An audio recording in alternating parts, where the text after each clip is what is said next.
Importante audience ce jour à l'ambassade du Cameroun à Brazzaville. Le président de l'Union nationale des opérateurs économiques du Congo, le docteur Jean-Daniel Ovaga, accompagné de ses proches collaborateurs, s'est rendu à l'ambassade du Cameroun pour solliciter un accompagnement et un appui pour l'organisation d'une caravane menée conjointement par le patronat congolais et le patronat camerounais sur le corridor routier reliant les capitales économiques et politiques du Congo à celle du Cameroun. Une caravane qui, selon le président de l'UNOC, aura pour mission principale de déceler et d'identifier ce qu'il appelle les points bloquants du trafic. Demander à son Excellence, Monsieur l'Ambassadeur, que d'une manière ensemble avec nos collègues et confrères du Cameroun, initier une caravane qui permettra d'identifier les points bloquants, d'identifier les nœuds qui permettent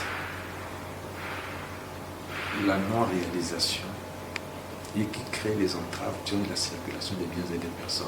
Après l'audience protocolaire que leur a accordé l'ambassadeur du Cameroun auprès de la République du Congo, son Excellence Louis-Marie Magloire Koumeteni, l'équipe de l'UNOC a eu une séance de travail avec l'équipe diplomatique de l'ambassade, une séance de travail qui a servi de cadre pour ressortir les différentes opportunités qu'apporte cette démarche du patronat congolais. Il a été souligné que le corridor routier qui relie les villes de Yaoundé et Douala à celles de Brazzaville et Pointe-Noire est un instrument capital pour l'intégration entre les deux États, aussi bien que pour le rapprochement entre les deux peuples, tant sur le plan de la capacitation des populations avec l'opérationnalisation de l'université inter-État Congo-Cameroun, dont le rectorat sera construit à Ouesso et dont le campus se trouve à San-Mélima. La caravane menée conjointement par le patronat congolais et le patronat camerounais aura pour finalité la proposition des solutions concrètes visant à accroître la fluidité du trafic routier sur le corridor, ce qui viendra rehausser la mixité des affaires entre les deux peuples à l'heure où le cœur de l'économie des deux pays demeure le secteur privé.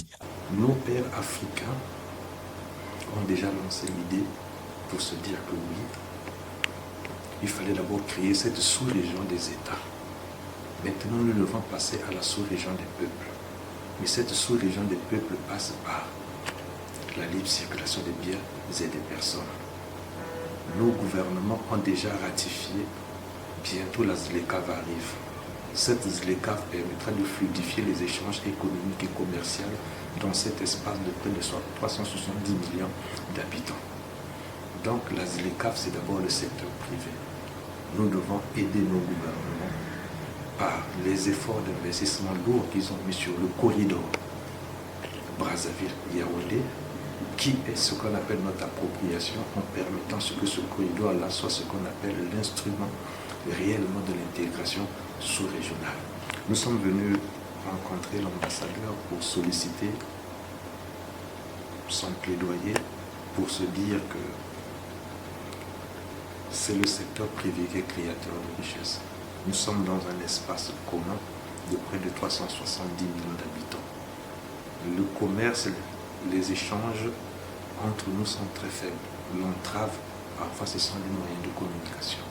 En dehors de l'appui pour l'organisation de cette caravane, qui viendra donner une impulsion pour un meilleur échange sur le corridor, du fait qu'il permettra également de proposer des solutions pour l'amélioration des coûts de transport, le président de l'UNOC a sollicité de l'ambassade une facilitation pour l'opérationnalisation d'une union patronale sous-régionale sûre et stable.